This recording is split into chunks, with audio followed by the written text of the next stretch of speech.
Verse 18 to 21, kunana dito, and do not get drunk with wine, for that is dissipation, but be filled with the Spirit, speaking to one another in psalms and hymns in spiritual songs, singing and making melody with your hearts to the Lord. Always giving thanks for all things in the name of our Lord Jesus Christ, to God even the Father, and be subject to one another in the fear of Christ. Agyaman kami Apo Dios, iti sasoyo nga binasami, kararagmiti panakibiyang ti Santo Espiritu, mangitod iti sirib kanlaing, tapno dyan maawatan mi, kanurepeti kabalan nga mang-i-aplikar iti panagbiag mi akas may sang Kristiyano, dahil ti damat, ti dawat mi, tinpataganagan po Mis Kristo. Amen. So, sa ating pag-aaral sa Ephesians ay nakita po natin yung paglakad ng isang mananampalataya bilang isang pantas or walking wisely. And hindi po natin kaya na lumakad bilang isang wise kung wala yung banal na espiritu. Kasi yung paglakad po natin ay naaayon po sa Kanya. Kung wala siya, wala po tayong kakayahan na lumakad. So, nakita po natin na sabi dito, meron yung kautusan, sabi, do not be drunk. Huwag po tayong malasing ng alak, kasi ikasisira natin yan. Bagkus, ay mapuno po tayo ng banal na espiritu. So, wala po akong nakita na nalasing sa alak na puno siya ng banal na espiritu. So, yung utos po sa atin dito is, nakita po natin na even in the Ephesian church, sa loob ng iglesia, nakita natin na meron yung nagiinuman din. At sabi sa kanila, ihinto yun na yan. Stop being drunk. So yung pinatigil dun, yung paglalasing. At sabi, so instead of being filled, kasi kung ano yung, nakita natin, kung ano yung pumuno sa atin, yun din yung lalabas. Kaya sabi niya, so instead of being drunk with alcohol, na magbibigay ito ng kasiraan sa atin, sabi, mapuno kayo ng banal na espiritu. At siya yung magiging gabay natin sa ating paglakad bilang isang mananampalataya. So, nakita natin ang isang Kristiyano na puno, so makita po natin na lahat po tayo na Kristiyano, meron yung banal na espiritu sa atin. Siya po yung silyo natin. Going back to Ephesians chapter 1 verse 13. Na lahat po ng mananampalataya ay meron po yung banal na espiritu. Nananahan po siya sa atin. Pero hindi lahat po ng Kristiyano ay puno ng Santo Espiritu. Yun po yung pagkakaiba. Kasi, ang pagiging puno ng Espiritu Santo ay ito yung kanyang buhay. So nakita natin sa verse 19, anong sabi doon? Speaking to one another in psalms, in hymns, in spiritual songs. So, ang buhay niya, ang pakikipag-usap niya sa kapwa niya mananampalataya ay salmo, himno at mga awit na bigay ng Espiritu Santo. So, kan-kanchawak ni Bagat Diag Sapa. Nagkanta ka. Anya dyan kanta na. Bakit anya dito kantam? Nakano amon, nalipatan na. So, anyway, bakit nga ba ganun? Kasi, yung mga awit na salmo, hymno at spiritual songs, ito yung gamit natin in one way to encourage our fellow Christians. So, importante din na awitan natin ang bawat isa ng mga awit na bigay ng Espiritu Santo. Hindi po bawal. Pero, meron din yung category na makikita natin dito. Hindi po naman lahat ng awit na sabi natin na Christian song ay maganda. Hindi po ba? Hindi naman lahat ng mga yan is maganda. At kung sino yung umawit, isang factor din yun. Kaya magiging discerning po tayo bilang isang mananampalataya. So, yun yung isa na nakita natin na patuloy na gamitin natin ang salmo, hymno at spiritual songs to encourage our fellow Christians. And then, sabi, singing and making melody melody, melody with your heart to the Lord. So dito, ito rin yung ating gagawin. Sabi na, singing, halos parang nadoble din yung yung psalms, hymns and spiritual songs. But anyway, sabi dito, sa buhay po natin, kailangan palaging puno ng mga awit, ng mga melody para sa Diyos. Iniisip ko, awit kasi minsan, ang pag-awit ay isang, very deceptive siya. Nakita natin yung trabaho ni Satan kanina, deception. At kung titignan natin yung mga makamundong awit, ang gaganda pakinggan. Ang gaganda yung melody. Sabi natin, nung pinag-aralan natin, nakita natin dito sa Cordillera, naging issue yun. Yung isang western singer na galing sa South. Pero magaling siyang umawit.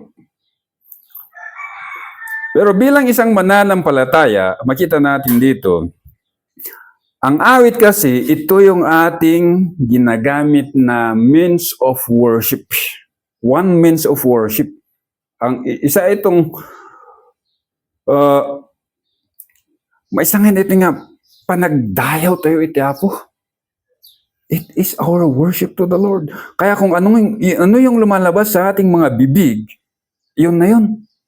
Sinasabi doon kung ano yung nasa laman ng puso natin. Kaya kung yung awit natin ay palaging Western, kasi we are known to be Westerners, yun yung laman ng puso natin. Nasabi natin niya, oo nga, maganda. Pero, minsan may nasabi si Kuya Eric nung nagtuturo siya, sa ating pagbukas ng ating mga bibig, even in breathing, katanya kanot Jeromar kung nanakot, it is actually our worship because we are breathing the name of God. Yeah.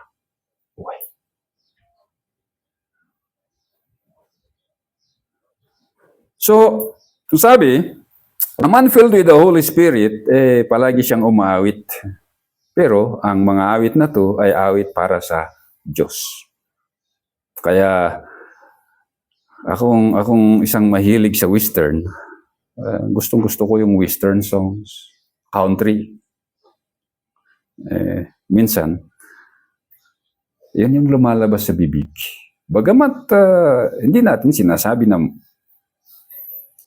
sobrang makasalanan yon. However, minsan kung saan nakafocus yung puso natin, sabi nga, doon lumalabas yung mga kung sino tayo.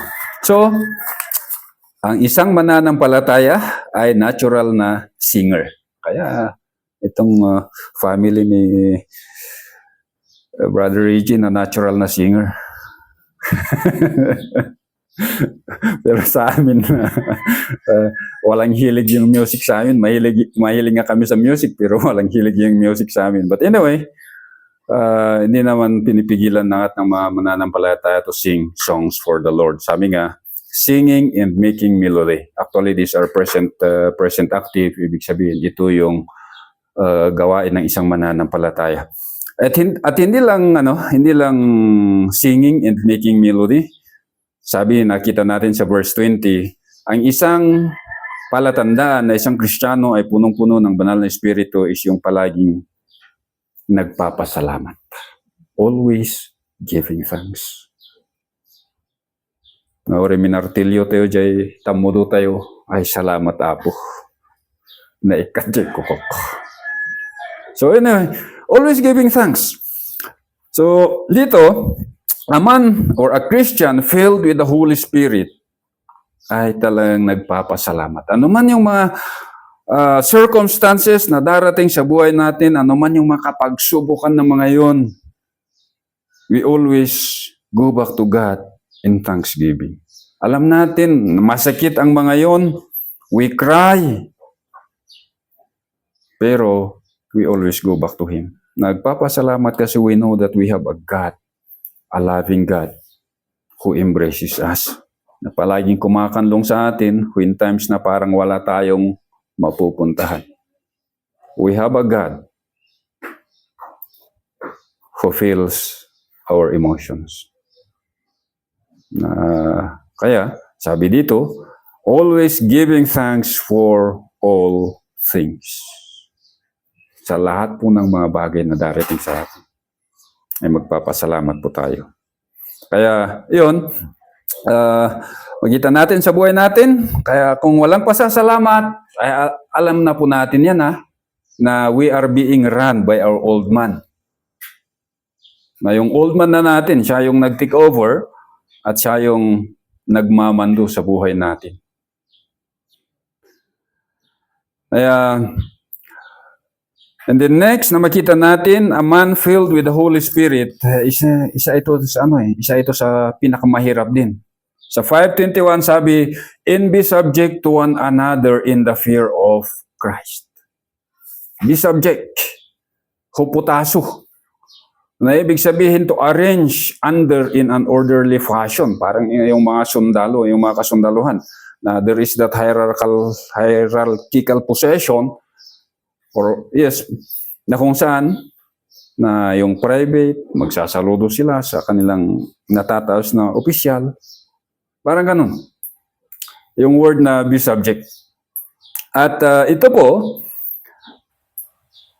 ay nasa passive voice. Na ibig sabihin, ang kakayahan na gawin ito nanggagaling sa Kanya. So, naibigay sa atin yung exhortation na ito na palagi po tayong magpasakop sa ating kapwa mananampalataya. One another. Alilun. Ang dami pong one another sa salita ng Diyos. At ito po ay pinapakita that reciprocal pronoun na nagpapakita ngayon ng mutual action na it is a give and take. Nagpapakita to ng respeto sa bawat isang mananampalataya. We respect their spiritual gift na yun yung binigay ng Diyos sa kanila. In not trying na, sana ako yung mayroon ng gift na ganun. So, ito po ay isang exhortation na kailangan po natin gawin day in and day out bilang isang membro ng katawan ni Kristo. Ay, one another. Kung titingnan natin yung meaning ng one another na ito, talagang we are inseparably connected together. Na kung saan nakita natin sa Corinto at saka sa Roma. Ano pong nagamit doon? Yung katawan. That the body of Christ, na yung analogy na nagamit, yung katawan natin. Na meron kamay, meron paa. At sabi doon na yung kamay, hindi niya kayang gampanan yung ginagampanan ng paa. Yung tainga ay hindi nakakakita pero nakakarinig. Yung tainga hindi madaldal pero yung bibig madaldal. So, they have their own rules. At sabi nga dito is magpasakop kayo sa kung ano man binigay na spiritual gift ng Diyos sa bawat isa. Meron yung nagsabi sa akin, high-tech ti pa nagkasabang pastor nun. Pahingi nga hangkangapan ag-evangelize. Ay, iso. Nakanak among kabsat. Ag-evangelize ak. Pero, haan nga kasla di pa nag-evangelize, iti evangelist. No, dati agayab ti Bible study, i-present ko di gospel. That's evangelism. Pero, the spiritual gift ko, it is more on teaching. No sino nag-i na evangelize, edi iig mo ta isurwanta. So, makita po natin that even in our spiritual gift, there is a limitation. Hindi po natin kaya gawin lahat. Awan nga dyan ko nada nga ti pastor ka jack of all trade. Jack of all trade, iso ti song leader, iso ti presider, iso ti agkararag, iso ti ang mga saba, iso ti ag closing prayer, iso ti ag benediction. Hindi. Meron po, bawat katawan ni Kristo ay may spiritual gift na nabigay na kailangan po natin din irespeto. Kailangan po natin malaman. Kaya nga, we need to understand and we need to learn kung ano man yung mga spiritual gift na mga yun para we will magpasakop po tayo sa kanila. Hindi ko po pwedeng sabihin sa Sunday school teacher ng mga bata na, oh, tabi ka nga muna dyan at ako ang magturo. Parang walang nakikinig sa inyo. Kasjay. We need to respect each other. Ada dyan na ito. Ni Sister Christy, ti paborito kong illustration, gumawan iso na eh. Ni Sister Christy, di sumanaw. Ngam no agsaw, makita mo nga dati, encouragement. There is that gift of mercy. And encouragement, para kanya, katawan di. Panagkita dalang ti ropa kat, nakaungot di, taman nga pastor. Amo pa, baka iso di tinawid ko di former nga pastor ko. Tadya pastor ko idi. Noag sa wakot. Natiraramidom. Anyanagan mo. Apay nga kastat sapatos mo. Kasi diya pastor ko. Ano ko akat, no kitam. Bihira nga rumor nga pa nag-evangelize. But the way the church grow, piman, katagi diya membro, oh pastor, ag pinikpikan ak dito'y balay, umay ka. Matik diya yun. Part of evangelism. So, kas diya nga nawin dagi diya dado mga, actually, dado mga nga relatives ko. May sadya uncle ko di, kagurugura na ti makimisa. Ngam ni bakit na ipapatin. Uso pa lang idi ti altar call. So ano, madami diya time, inayos na ni uncle. Nakipan mo diya church. Kat nag-altar call diya pastor kat napan ni auntie. Kasi diya na kinasawa na. So, we have different gifts, spiritual gifts. And I cannot assume your spiritual gifts to be mine. Hindi ko po pwedeng gawin niya. Kaya each one of us, kailangan po natin makita kung ano man yung spiritual gift na binigyan ng Panginoon sa atin, yun po yung gampanan natin. And then, sabi nga, magpasakop po tayo. So, kayo at ako, bilang ang iyong pastor, magpasakop kayo sa akin under the authority as ako yung pastor ninyo. Yun lang yun. But I cannot dictate, hindi ko pwedeng sabihin kung ano yung mga bagay na dapat gawin ninyo. Ang pwede ko lang sabihin sa inyo, basahin lang yung salita ng Diyos. Ito yung sinasabi ng salita ng Diyos. Hindi ko po pwedeng sabihin na ito ang gagawin mo bilang isang ganito. My only authority sa inyo, over you, is to speak the word of God. At kung nakinig kayo at ginawa ninyo, di well and good. At kikinaawatan tayo. Ngumnukaan, ay katanyahin gano'n. Importante, I have done my part.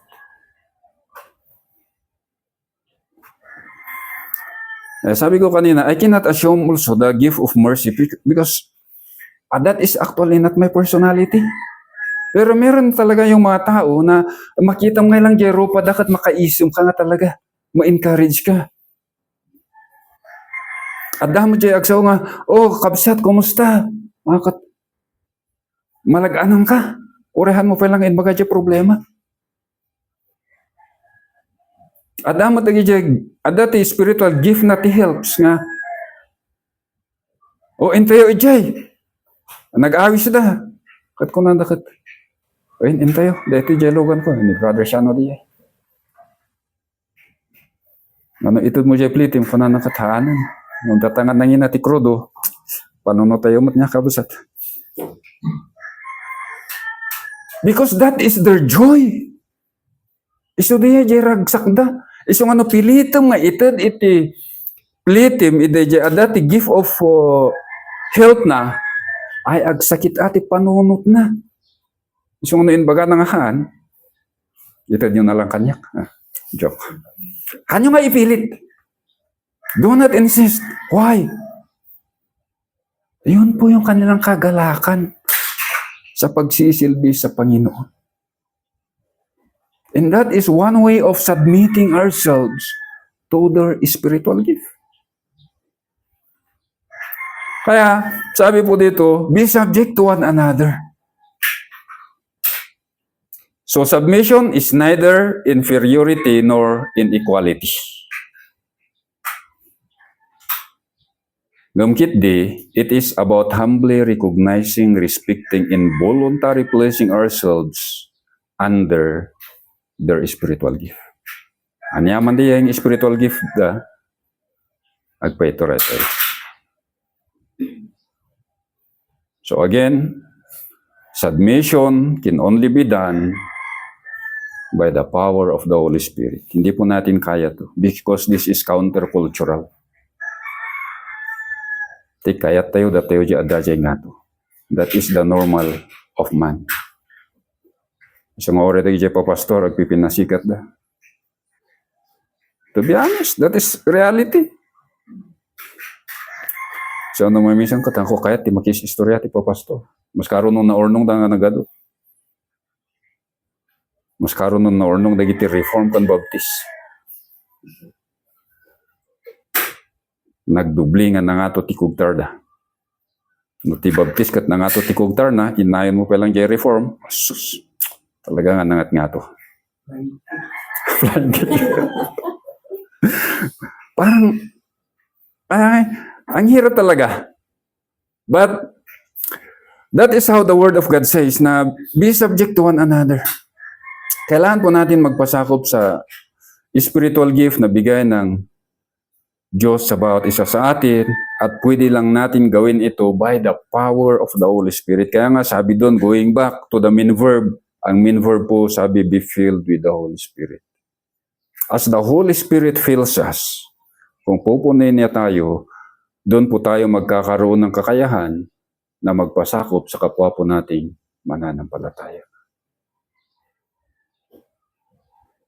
At sabi po, in the fear of Christ. So yung pagpapasakop po natin ay magagawa po lamang natin ito sa looban ng banal na takot na meron tayo para kay Kristo. Kasi we know na kung magpasakop tayo sa kapwa po nating mananampalataya, we are actually surrendering to the Lordship of Christ. Na sinasabi natin, oo, Panginoong Jesus, ikaw nga ang Diyos. Because when we respect one another, spiritual gift, we are actually respecting Him, Christ, na siya yung ulo natin bilang mananampalataya. Kaya yung fear dito, hindi yung takot ka na mabut-butang na maiisbuan katibutang. But this is the reverential fear, reverential awe, na nakita natin kung sino si Kristo, His glory, and His accomplished work at the cross. Na nakita natin na binigay na yung kanyang buhay para sa atin. Inalay niya lahat para sa atin. At doon magkakaroon ng yung respeto, that reverential awe. At kung meron yun sa atin, there is this submission para sa bawat isa. So, in the fear of Christ, kung titignan po natin ito, ito ay local sphere, ibig sabihin na talagang walang ibang lugar na pwede po tayong magpasakop sa kapwa po nating mananampalataya liban lang sa looban ng banal na takot kay Kristo. Kaya kailangan po natin i-develop ito, yung banal na takot. And we can only do that as we learn to know more and more about Him, kung ano yung kanyang ginawa at kung sino siya.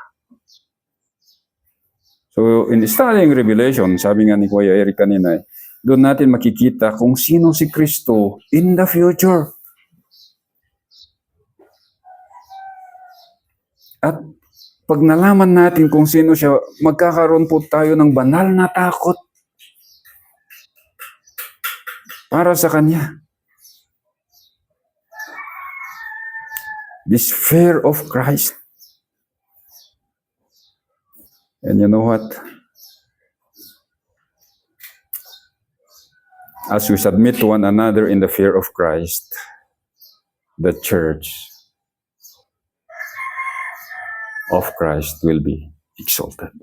Hindi po tayo. Kaya kung titignan natin dito, submission to one another is not based, hindi po nakasaad na kung sino yung tao. Mayaman man siya, may pinag-aralan, pero submission is because may takot tayo sa Diyos. Kaya, actually, submission to one another is one of the abuse teaching sa mga iglesia. Na kung saan, yung mga pastor ay ginawa na nilang Diyos-Diyosan. O yung mga music ministry, yung mga ganun. Kaya there is always a danger in our spiritual gift, kaya kailangan po natin maging discerning talaga. Kaya dito, ang pinapaalala sa atin, una, mapuno ng banal na espiritu, pangalawa, magkaroon ng banal na takot sa Diyos in doing yung pagpapasakop sa bawat isa. Para hindi natin tignan ang mga kapwa nating mananampalataya as Diyos. Kasi ito po yung pinakamahirap. So nga, kanyang ibagbaga nga, inbaga ni pastor. Baka damdamakot ko na dakat, Diyos deta pastor yo. So I always insist na kung may tinuro man ako, always go back to the scripture. Ito kasi yung nakasulat. It is written. Diba yun yung sagot ni ng ating Panginoong Yesus? Sabi niya, it is written, nakasulat na. Kaya yun po yung kailangan natin makita. So with that mga kapatid, yung isang tao, isang Kristiyano na punong-puno ng Espiritu Santo, sabi po, he is a natural singer ng psalms, hymns, and spiritual song. At yung buhay niya ay punong-puno ng pag-aawitan, at yung buhay niya ay punong-puno ng pasasalamat, at yung buhay niya ay palaging nagpapasakop sa kapwa mananampalataya. Shall we pray? Father, we thank you for your words na aming binasa at pinag-aralan sa umagang ito. Dalangin po namin na kayo po ang magbigay ng kakayahan na umintindi at saka mas lalo na Lord yung application. Na magawa po namin ng mga ito sa buhay po namin bilang isang Kristiyano in our daily activities. Hindi lamang po sa loob ng church, pero mas lalo na po in our daily activities, in our work, na kung saan we are serving as light to the world. So Father, bless your words, and you alone will be glorified. In Christ's name we pray. Amen.